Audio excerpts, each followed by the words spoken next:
Ever been warned that cracking your knuckles will give you arthritis? Here's the twist.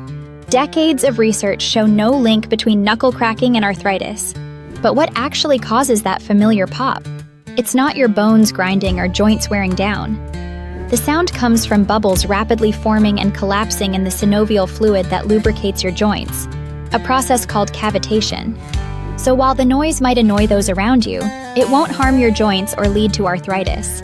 Next time you crack your knuckles, you're just making bubbles burst.